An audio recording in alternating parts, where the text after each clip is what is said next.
As car guys, we often say the automobile represents far more than glass, steel, and rubber that makes up their physical form. The car, for anyone who considers himself an automobile enthusiast, the car can be sport, art, and history all rolled into a single object. Those of us who have been lucky enough to have owned many different cars throughout our lives inevitably will have one, two, or more that we are sorry we let go. The one that got away is a topic that is discussed probably more often at car meets, shows, and gatherings of car guys than any other. We wanted to see what some of our car guy buddies might have let go and now miss the most, so we visited a local Cars and Coffee event to talk to some of our friends. I always say I drive a hybrid. I got that in the Boxer.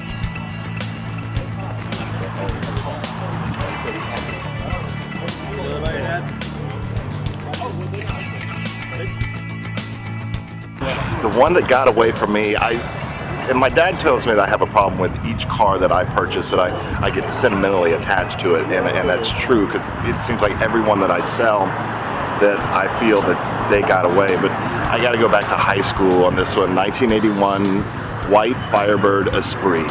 We called it the Snowbird. You know, you look back, and especially what the second generation cars are valued at now, and what I sold it for, I think I sold it for like $1,100, and it was just, but that one I would love to have a 1981 Firebird Esprit back. Esprit was the one like James Rockford drove in the Rockford Files. No spoiler on the back, the luxury package, but we added a spoiler, kind of tried to do the Trans Am look to it. I'd love to have that car back. I have to go because I have to go look for an 81 Firebird.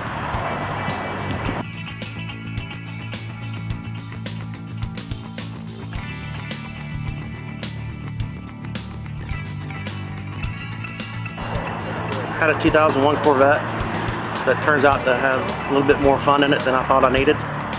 And I found a 2001 F250 crew cab 4-wheel drive with 30,000 miles on it, and this is in 2003. I bought it, lifted it, tired it, put a bigger turbo on it. Basically, Shivers did everything they could to make that truck cool, and I loved it. It was my big white high roller.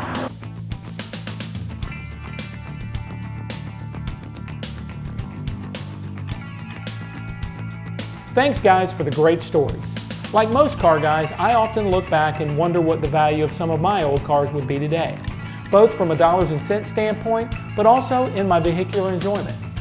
There is one car that I miss profoundly, and it's not just because it was the last car that I let go, but I've come to realize how special it really was. Here, take a look for yourself.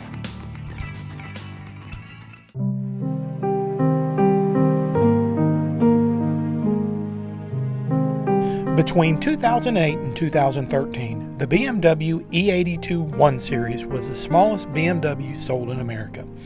Equipped with a normally aspirated inline-6 in the 128 and an extremely potent and modifiable twin-turbo inline-6 in the 135, these diminutive coupes and the convertible made up nearly 1/5 of the total sales for BMW during its production time. Most of my local car buddies remember my titanium silver 2010 135i, and while it might have seemed just like another small German-made runabout, this little car was a true fire-breathing dragon.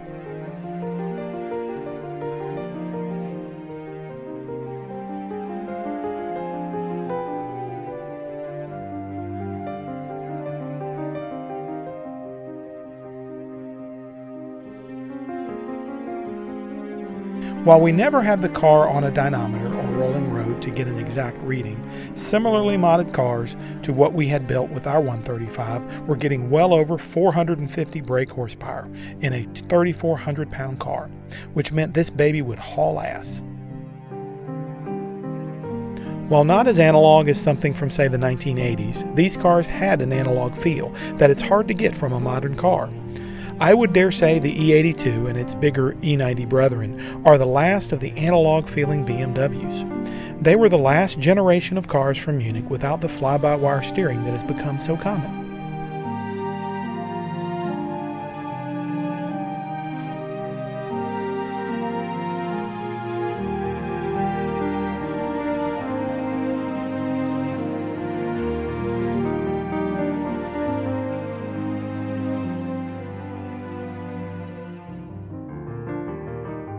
The day I watched that little coupe roll away was hard, but as time has passed, I've realized how special the little car really was, and for sure, this will be one that I regret letting get away.